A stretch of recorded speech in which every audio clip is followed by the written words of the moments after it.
TV Africa. Ce que dit l'image, on est ensemble. See you. Si t'écoutes tout ce qu'on dit, tu perdras ton temps. Oh yeah, fais ce que tu...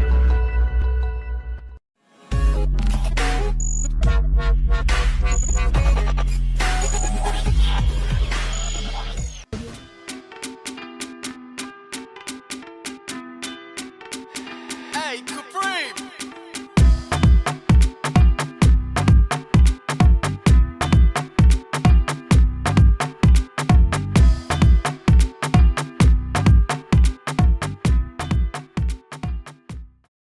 Samedi 23 décembre de l'an 2023, Amis sportifs, bonjour, merci de prendre le rendez-vous de ce numéro de votre émission Kourou Sport.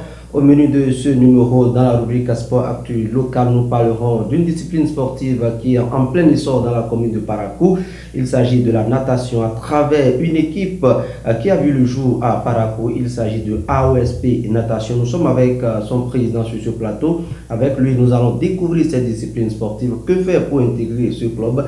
Il nous en dira davantage. Dans la rubrique Sport Actu National, nous parlerons de la Ligue Pro au Bénin, la 14e journée qui aura lieu donc ce week-end.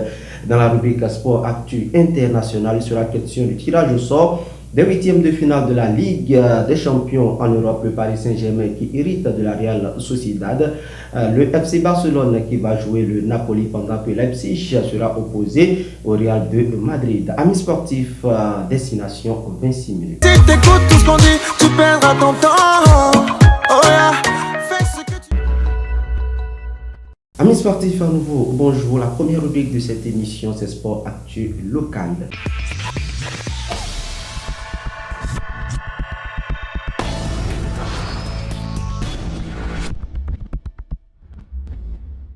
Dans la première rubrique de cette émission, je suis avec le président de AOSP Natation. Il s'agit de Fadel Assoumanaro. Fadel Naro, bonjour. Bonjour, monsieur Nanda.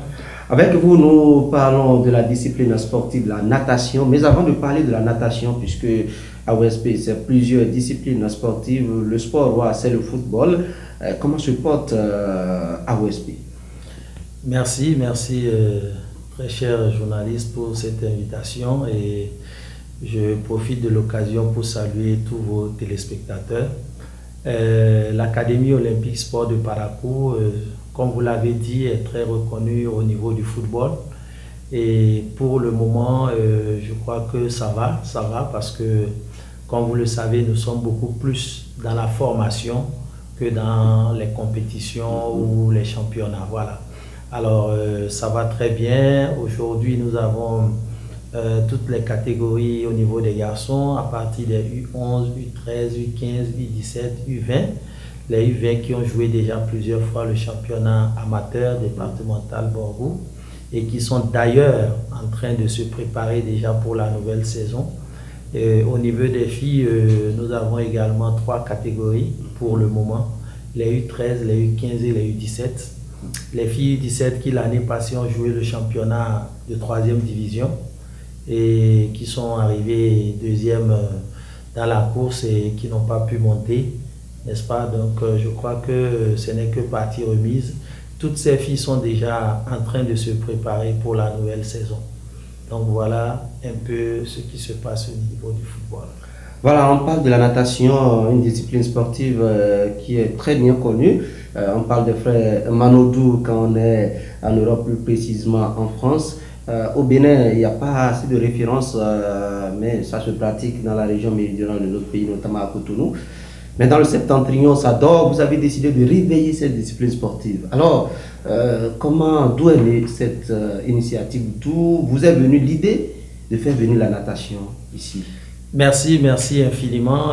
C'est vrai que ça surprend beaucoup de personnes de voir l'Académie olympique sport également dans la natation. Mais il faut dire que après le football, nous avons d'abord fait des démarches pour lancer le handball, la formation des enfants au niveau du handball. Alors quand le handball a été appris, nous avons décidé de continuer le chemin vers la natation. Mais qu'est-ce qui nous a poussé essentiellement à choisir la natation? Il faut dire que les événements il y a quelques années, parce qu'on est dessus depuis un bon moment, c'est parce que c'est prêt maintenant que tout le monde découvre.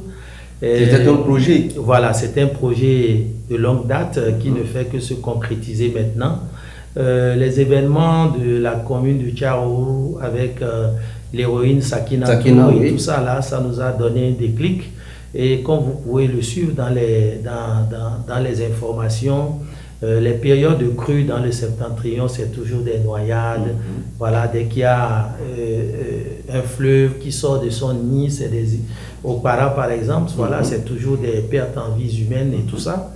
On a dit, bon, qu'est-ce que nous pouvons faire pour faire en sorte que le plus grand nombre puisse, n'est-ce pas, embrasser la natation. Donc aujourd'hui, l'Académie olympique sport de Parakou, affiliée à la Fédération béninoise de natation, est une structure légalement installée et nous sommes essentiellement dans la formation et dans la formation des enfants, filles comme garçons, voilà, pour les préparer à devenir des athlètes dans plusieurs sous-disciplines, parce que quand on dit natation, les gens voient nager seulement, mais dans la natation, peut-être qu'on y reviendra, il y a plusieurs sous-disciplines. Et également la formation des personnes adultes, comme vous et moi. Donc nous avons un projet que nous sommes en train de discuter avec les responsables de la Fédération béninoise de natation. Et ce projet-là va partir de Parakou parce qu'il n'y en avait nulle part au Bénin. Il s'agit essentiellement d'attribuer des licences à des adultes qui pourront donc, avec cette licence-là, sauver des vies.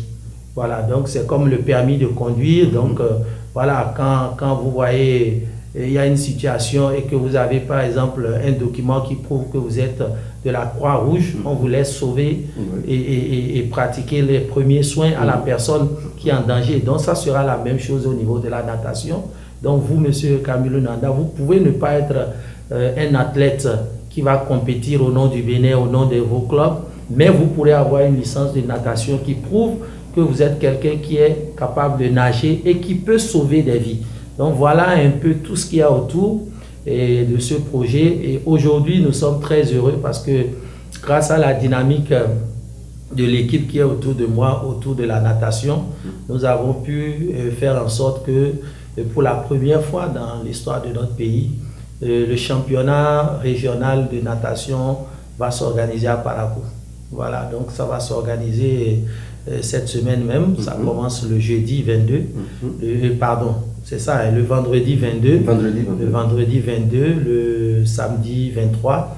Donc toute la crème, y compris le président de la Fédération béninoise de natation, seront tous à Parakou.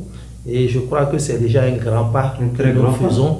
Et ça va donner, on a voulu saisir cette opportunité pour faire de la sensibilisation, pour que les gens puissent donc voir qu'il y a une opportunité dans la natation pour devenir athlète. Beaucoup nagent à Parakou et dans le septentrion pour le plaisir.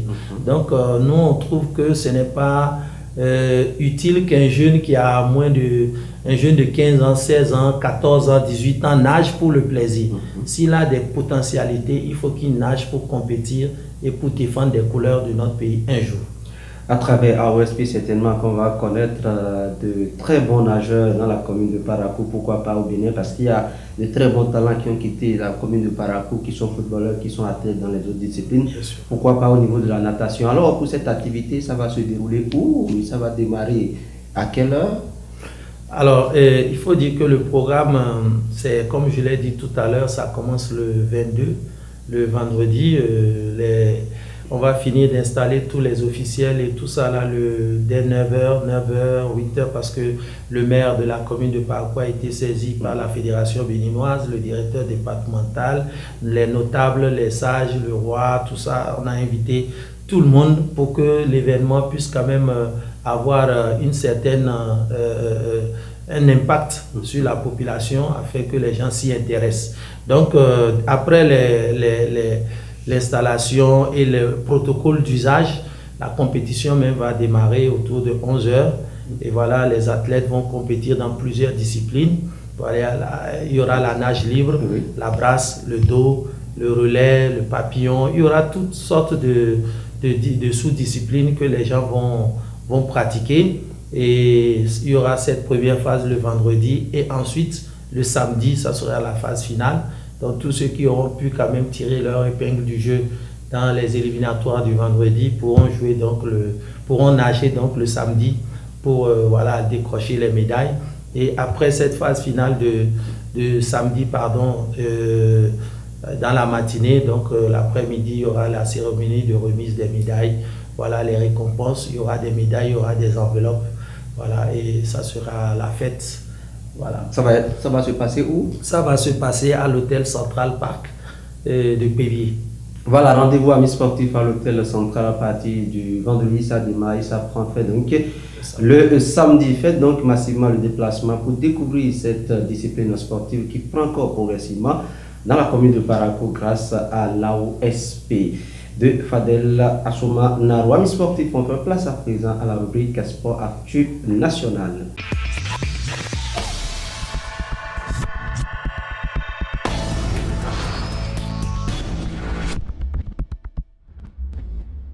Dans la rubrique Sport Actu National, je vous l'ai dit, on parle de la 14e journée de la Ligue Pro qui démarre donc ce samedi 23 décembre de l'an 2023 avec quelques rencontres pêle-mêle au programme ce samedi.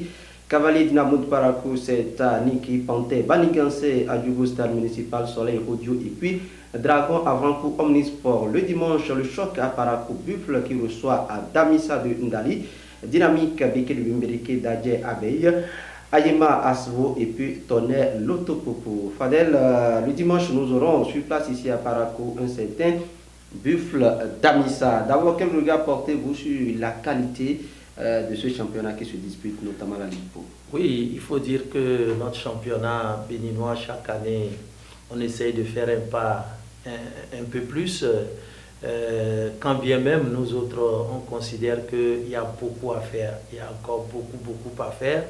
Les équipes au niveau de l'organisation interne de nos clubs, il y a vraiment beaucoup à faire parce que quand vous suivez certains matchs, c'est vrai que tous les clubs ne se valent pas.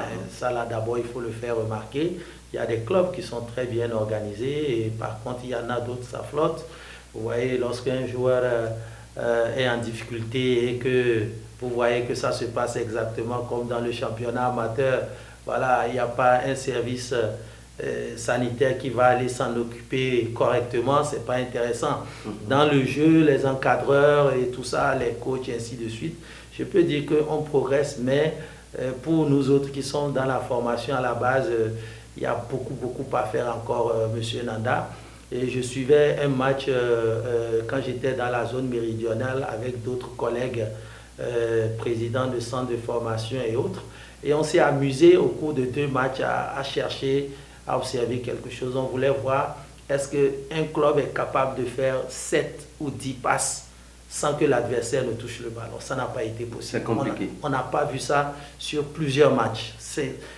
4 passes, c'est fini, le ballon est perdu. 3 passes, le ballon est perdu. Oh, avec vos enfants, ça arrive alors très que vite. quand les petits, les U15, les U13 jouent, vous observez jusqu'à 17 passes et c'est le but. C'est-à-dire, c'est des choses qu'on observe, on devrait pouvoir observer dans le championnat d'élite. Voilà, il arrive, mais quand vous regardez ailleurs dans l'Hexagone, il arrive qu'on voit 11, 12, 13 passes et c'est le but. Donc, même quand ce n'est pas le but, c'est que la balle a été envoyée vers le gardien, c'est cadré et c'est rentré ou pas. On a vu qu'il y a du travail qui a été fait.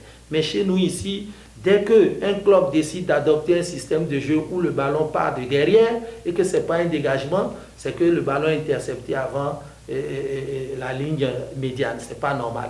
Donc voilà autant de choses que... Voilà, mais je réserve ça aux techniciens qui pourront donc mieux apprécier ce que nous disons. Mais nous, en tant que responsables, quand on observe les tout petits, on voit les grands, on constate qu'il y a déjà ces choses-là. Mais pour la fiche dont vous parlez, Buff Damissa, c'est qu'il faut que les gens se déplacent pour voir ces 2 grosses pointures.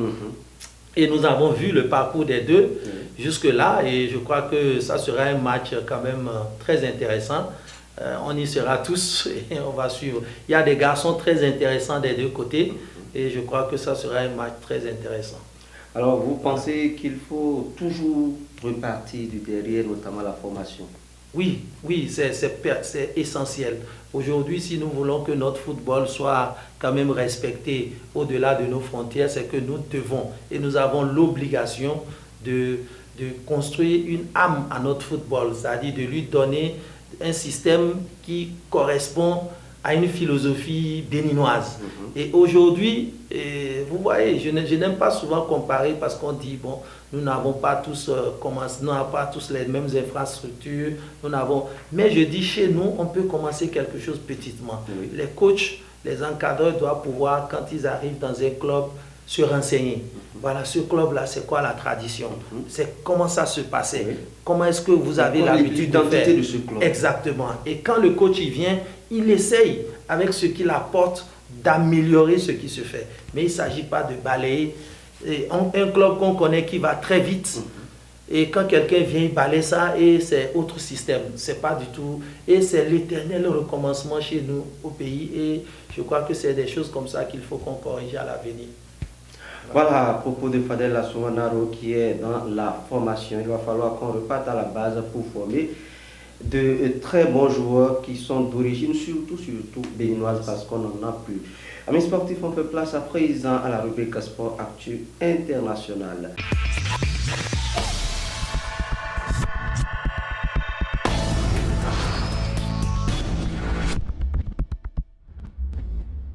Dans cette rubrique, on parle des quarts de finale, les huitièmes de finale de la Ligue des champions en Europe. Les affiches sont déjà connues.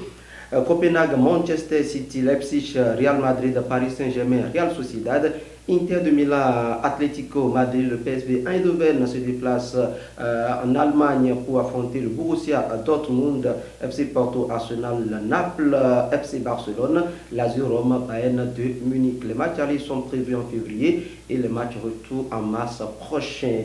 Fadel, ce n'est pas un hasard, je vais commencer par le Barça. Bien le sûr. Barça qui est en difficulté en championnat, distancé par le Real Madrid. Le Barça que vous supportez très bien, on s'amuse à se taquiner bien évidemment. Le FC Barcelone va jouer face au Napoli quand on sait que Xavi est en difficulté. Oui, il faut dire que ce n'est pas un petit match. Ça sera un très gros match et je crois que le coach, l'entraîneur, il est conscient de ça. Il doit être, je ne souhaite pas être à sa place aujourd'hui parce que les Italiens, ils ne vont pas aller du dos de la cuillère avec le Barça. Ils vont vouloir mettre quand même un point d'honneur en voulant défier le Barça. Mais je crois également que, comme vous le savez, il y a les clubs mythiques. C'est toujours des clubs qui se réveillent à des moments inattendus. Voilà, beaucoup de problèmes autour de l'effectif, c'est vrai, mais je crois que ça va aller. Et ce n'est pas forcément le supporter qui parle. Voilà, c'est aussi l'observateur du football qui parle. Je crois que ça va aller et on attend impatiemment de voir ce que ce match va donner. Alors, quand on sait que la dernière information, c'est que le président Juan Laporta a rendu visite à Rafael Marquez, qui est l'entraîneur du centre de formation du FC Barcelone, pendant que Xavi est en difficulté, certains estiment que c'est pour prendre la succession de Xavi. Est-ce que c'est le moment de faire partie Xavi? Non, moi, personnellement, je crois que ça serait une erreur. Il vaut mieux laisser le coach aller au bout et faire venir quelqu'un. On m'a dit que ce monsieur-là est très proche de l'équipe aussi parce qu'il connaît tout le vestiaire du Barcelone, il connaît les joueurs individuellement et tout, mais ce n'est jamais la même chose. Ce n'est pas comme s'il a travaillé avec eux, comme s'il est habitué à ces joueurs-là. Donc je crois qu'on doit laisser le coach continuer et c'est lui qui doit faire la suite. Et voilà, après le président, ils vont aviser et ils verront s'il faut le garder ou pas. Mais pour le moment, je crois qu'il faut qu'il continue. Le Paris Saint-Germain a hérité d'un tirage clément selon certaines personnes, selon certains observateurs. Le Paris Saint-Germain va jouer la Real Sociedad. Le Paris Saint-Germain qui a obtenu sa qualification in extremis après l'égalisation de Warren Zaïre-Emery au signal Iduna Park face au Borussia Dortmund. Est-ce que vous pensez que ce PSG peut aller loin? Oui, quand on écoute même l'équipe adverse, l'encadrement de l'équipe adverse, pour eux, c'est une grosse pointure. Le PSG est une grosse pointure et je crois que les Parisiens ne doivent pas se laisser omnibuler par ce que les gens disent, qu'ils sont favoris pour le match et autres. Parce que quand on regarde cette étape, surtout dans cette compétition, c'est une étape où tous les clubs, on les méconnaît. Donc j'ai appris que la Sociedad, ça fait près de, c'est pas 20 ans ou qui ne sont pas arrivés, plus de 20 ans, qui ne sont pas arrivés à ce niveau de la compétition. Et donc un défi de plus pour eux.